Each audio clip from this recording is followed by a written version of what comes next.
അങ്ങ് നേരത്തെ പറഞ്ഞൊരു കാര്യമാണെങ്കിലും ഏത് രംഗത്ത് പ്രവർത്തിക്കുന്നവരാണെങ്കിലും ഇന്ന് നേരിടുന്ന ഒരു ദുരവസ്ഥ വ്യക്തിപരമായ അധിക്ഷേപങ്ങളും വ്യാജ ആരോപണങ്ങളും നേരിടേണ്ടി വരുന്നു എന്നതാണ്. അത് രാഷ്ട്രീയ രംഗത്ത് മാത്രമല്ല, കലാരംഗത്തും ഒക്കെ ഉണ്ട്. വ്യക്തിപരമായ അധിക്ഷേപങ്ങളെ അങ്ങ് ഒരുപാട് നേരിട്ടിട്ടുമുണ്ട്. ഇങ്ങനെ പതരാതെ നേരിടാൻ പ്രാപ്തനാക്കിയത് അങ്ങയുടെ രാഷ്ട്രീയ പശ്ചാത്തലമാണോ, അത് മറ്റു ജീവിതാനുഭവങ്ങളാണോ? അത് നമ്മുടെ മനസ്സെപ്പോഴും ക്ലീൻ ആയിരിക്കണം. നമ്മുടെ മനസ്സിലൊരു കുറ്റബോധം ഉണ്ടാകരുത്. നിങ്ങളൊരു ആരോപണം ഉയർന്നു വരുമ്പോൾ ആ ആരോപണത്തിൻ്റെ ഭാഗമായുള്ള എന്തെങ്കിലും ഒരു അംശത്തിൻ്റെ പങ്കാളിത്തം നമുക്കുണ്ടെങ്കിൽ നമുക്കൊരു കുറ്റബോധം വരും. ഒന്നുമില്ലാത്തൊരു കാര്യം പറഞ്ഞു കേൾക്കുമ്പോൾ അതിനൊരു ചിരിയോടെ നേരിടാൻ നമുക്ക് സാധിക്കും. ഇപ്പോൾ എന്തെല്ലാം ആരോപണങ്ങൾ വന്നിരിക്കുന്നു. അത് ഒരു ഘട്ടത്തിൽ കേരളത്തിലെ ഒരുപാട് സ്ഥലങ്ങൾ എൻ്റെ പേരിലുള്ളതാണെന്ന് വന്നിരുന്നു. ഒരു വീട് തന്നെ കാണിച്ചുകൊണ്ട് അത് എൻ്റെ വീടാണ് എന്ന്, മറ്റൊരാളുടെ വീട് എൻ്റെ വീടാണെന്ന് കാണിച്ചുകൊണ്ട് വാർത്തകൾ വന്നു. ആ വീട്ടുടമ തന്നെയാണ് എന്നെ അറിയിക്കുന്നത്, ഇതെൻ്റെ വീടാണ്, നിങ്ങളുടെ വീടല്ല. ഇങ്ങനെയാണ് വാർത്ത വന്നിട്ടുള്ളത്.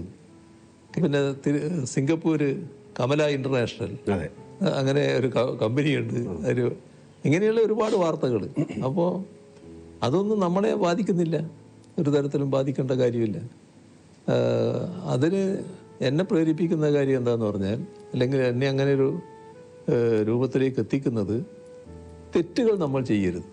എൻ്റെ പൂർണ്ണമായ വിശ്വാസം ഇതേവരെയുള്ള എൻ്റെ ജീവിതത്തിൽ എന്തെങ്കിലും തരത്തിലുള്ള ഒരു തെറ്റ് ഞാൻ ചെയ്തു എന്ന് എനിക്ക് ബോധ്യമില്ല.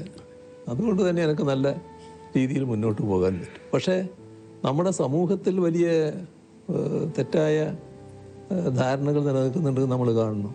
ഇപ്പോൾ ഒരു അനുഭവം ഞാൻ പറഞ്ഞാൽ, മുൻപ് അന്ന് ഞാൻ മന്ത്രിയൊന്നുമല്ല, ഞാൻ പിന്നെ പാർട്ടിയുടെ ഒരു പ്രധാനിയായിട്ട് നിൽക്കുന്ന കാലമാണ്.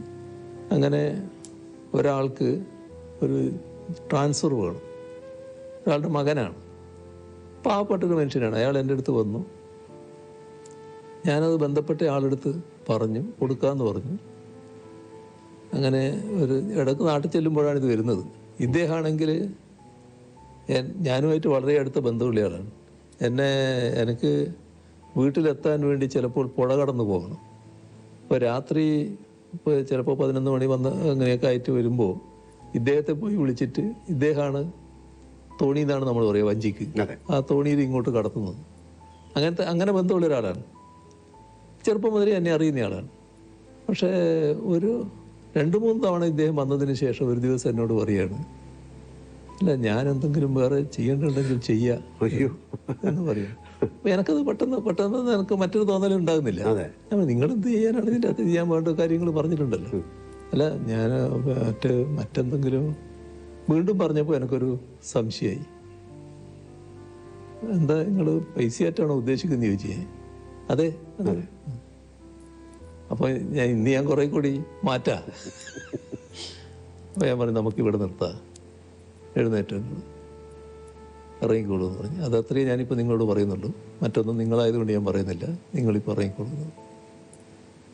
അപ്പോൾ പിന്നെ അദ്ദേഹം പോയി അവിടെയുള്ള ആൾക്കാരോട് എനിക്കിങ്ങനെ അബദ്ധം പറ്റിപ്പോയി, ഇങ്ങനെ പറഞ്ഞു എന്നൊക്കെ. എനിക്ക് പിന്നെയും വിരോധമില്ല.